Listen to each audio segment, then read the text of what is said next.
ID Fikum itu perpustakaan. Bukan. Ini bukan tentang perpustakaan kampus Islam yang mempekerjakan penipu ulung. Ini tentang perpustakaan abad pertengahan dengan kepala perpustakaannya yang menjadi aktor pembunuh.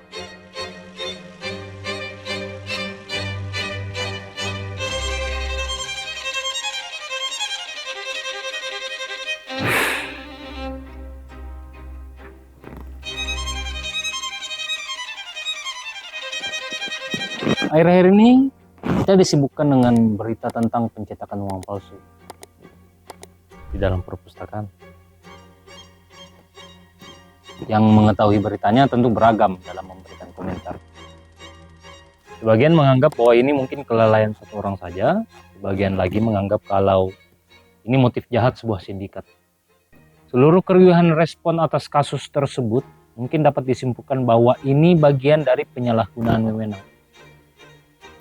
Tapi berkat kasus ini saya jadi teringat dengan dua kata menarik. Perpustakaan dan rahasia. 1968, Umberto Eco, seorang penulis, menerima hadiah buku tua dari kenalan. Buku ini kemudian dia terjemahkan ulang dan terbit sebagai novel dengan judul The Name of the Rose. Singkat setelah saya membaca buku ini, saya menaruh perhatian pada tiga hal. ID Fikum sebagai perpustakaan yang megah, tapi ketat. Jorge de Burgos sebagai pustakawan yang sangat waspada terhadap pembaca buku, dan Finis Africae sebagai ruang rahasia dalam perpustakaan. Saya akan bercerita singkat tentang apa itu ID Fikum, ada apa dengan pustakawan seperti Jorge de Burgos, dan bagaimana bisa perpustakaan punya ruang rahasia seperti Finis Africae. Perhatikan dengan seksama apa yang menjadi perhatian saya. Cerita singkat saya kepada kalian terkait ketiga hal itu merupakan sumber konflik dalam novel The Name of the Rose. Karena pengetahuan itu disebut sebagai senjata yang dapat digunakan untuk mempertahankan atau menggulingkan kekuasaan, di abad ke-14, gereja Romawi memiliki kendali besar atas apa yang diketahui oleh masyarakat. Kebijakan kontrol pengetahuan ini menjadikan biara-biara yang ada di Italia sebagai salah satu tempat untuk mengakses pengetahuan. Universitas seperti di Bologna, Padua, dan Napoli juga memiliki hal yang sama, tapi tetap saja dikondisikan untuk selaras dengan kepentingan gereja. Selain itu, biara juga merupakan tempat utama penyimpanan dan produksi teks. Nah, pada saat itu, ada salah satu biara di utara Italia yang memiliki perpustakaan, yang mungkin merupakan perpustakaan terbesar di seluruh dunia Kristen.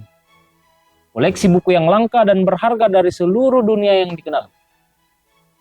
Arsip ini terletak di menara berbenteng di jantung biara yang dikenal sebagai ID Fikum. Disembunyikan dengan hati-hati di balik pintu terkunci, arsitektur yang berliku-liku, lorong rahasia, dan jebakan tersembunyi. Hanya kepala biara, pustakawan, dan wakilnya yang diizinkan mengakses koleksi tersebut tanpa batas. Dan setiap cendekiawan tamu yang ingin mempelajari atau menyalin buku-buku tersebut hanya dapat melakukannya dengan izin kepala biara. Namun, beberapa teks tetap berada di luar jangkauan pengunjung yang paling istimewa. Karena perpustakaan tersebut tidak hanya terdiri dari manuskrip yang dihasilkan oleh para biarawan Kristen, tetapi juga karya-karya kelompok rahasia Yahudi, penyair pagan, filsuf Arab, dan bahkan yang diduga sebagai penyihir. Dari sini saya mencoba memahami ID Fikum sebagai simbol tentang betapa sulitnya untuk mendapatkan pengetahuan dan betapa berbahayanya bagi mereka yang berani mencari pengetahuan tanpa panduan seorang pustakawan.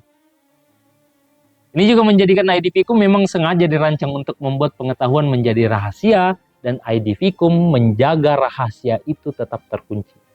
Ringkasnya, ID Fikum sebagai perpustakaan menjadi penanda adanya sebuah konflik panjang antara kebebasan berpikir dan kontrol, antara keinginan manusia untuk memahami dunia dan ketakutan institusi terhadap perubahan.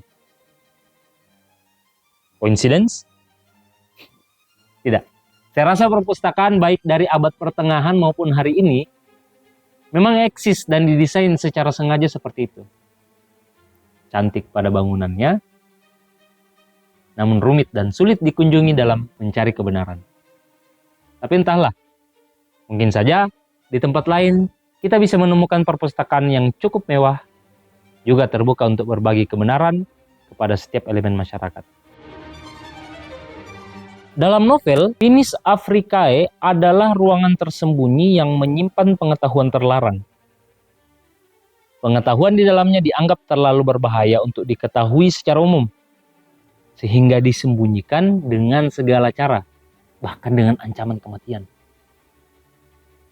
Sebuah refleksi tentang bagaimana manusia terkadang menyembunyikan atau memanipulasi kebenaran demi kepentingan pribadi atau kelompok.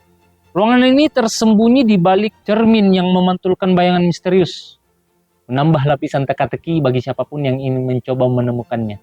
Cermin di Finis Africae ini seperti simbol ilusi. Kita tidak pernah tahu ada kenyataan yang tersembunyi di balik cermin tersebut. Kita hanya melihat pantulan diri kita seakan tidak ada apa-apa. Ada satu petikan menarik. Pada saat Finis Africae berhasil ditemukan, tempat pengetahuan terlarang ini dijaga oleh banyak perangkat paling licik. Itu dari salah satu karakter di novel ini. Nah, Finis Africae itu disimbolkan dengan mawar merah. Sedangkan mawar merah menjadi simbol dari Finis Africae dan simbol itu diartikan sebagai bentuk kesucian pada era kekristenan. Saking sucinya Finis Africae, tidak sembarangan orang yang bisa memasuki ruang rahasia tersebut. Hanya yang memiliki otoritas atas ID Vicum yang mengetahuinya, bahkan pustakawan dan asisten pustakawan sekalipun harus berusaha keras untuk menemukan ruangan tersebut. Tentunya perlu izin. Pada akhirnya, pada saat tempat itu telah ditemukan, tempat persembunyian pengetahuan yang haram terbakar bersama dengan perpustakaannya secara menyeluruh. Jorge de Burgos. Jorge de Burgos adalah tokoh antagonis utama dalam novel Umberto Eco. Jorge adalah salah satu biarawan tertua dan terpelajar, seorang pustakawan yang naik jabatan menjadi kepala biara. Dan karenanya ia sangat dihormati. Saya lebih suka menyebut Jorge sebagai kepala perpustakaan, karena ia adalah salah satu orang yang memiliki otoritas penuh atas ID Vicum. Dan memang itu tujuan Jorge. Nah, hal yang menarik dari perhatian saya terhadap Jorge adalah ambisinya terhadap kekuasaan. Besarnya ambisi Jorge terhadap kekuasaan dipengaruhi dari kecintaannya akan ketertiban. Kecintaan itu juga lahir berkat pengabdiannya terhadap aturan biara tersebut. Jorge bukan antagonis novel yang menggunakan kekerasan fisik secara langsung, tetapi lebih seperti dalang intelektual. Dia menjadi antagonis karena kegelisahannya. Kegelisahan itulah yang membuat Jorge dari luar tampak seperti orang yang bijak dalam mendalami keagamaan. Tapi di balik itu, dia adalah sosok manipulatif yang menggunakan pengaruhnya untuk mempertahankan pandangan keagamaannya dengan cara ekstrim.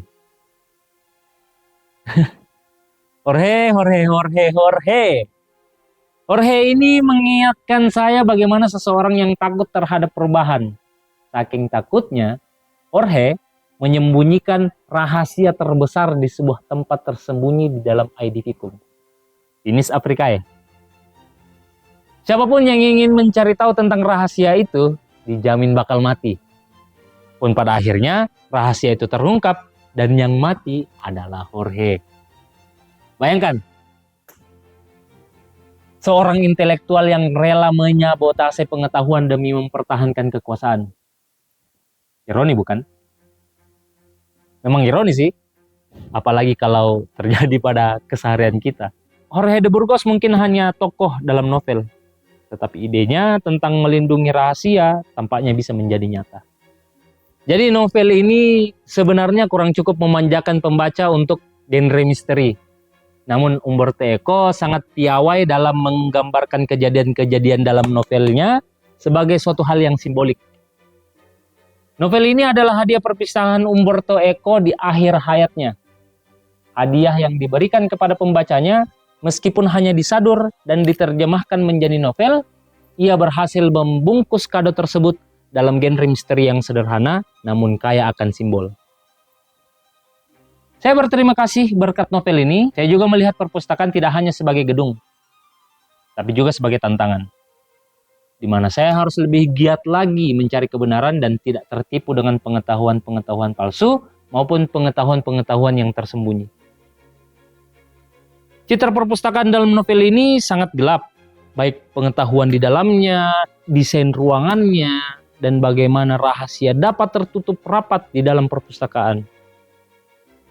Saya mempelajari bahwa perpustakaan dan rahasia tidak hanya dapat dilihat dalam novel, tapi memungkinkan untuk kita temukan dalam kehidupan sehari-hari kita. Betul, di perpustakaan, kalau kalian mau, siapapun kalian dapat menyembunyikan rahasia di tempat ini dan menguncinya dengan rapat. Tapi kalau ada rahasia dari perpustakaan yang ketahuan, bisa jadi dia memang belum mengerti bagaimana perpustakaan bekerja. Seperti halnya perpustakaan dalam novel The Name of the Rose. Terima kasih. Salam.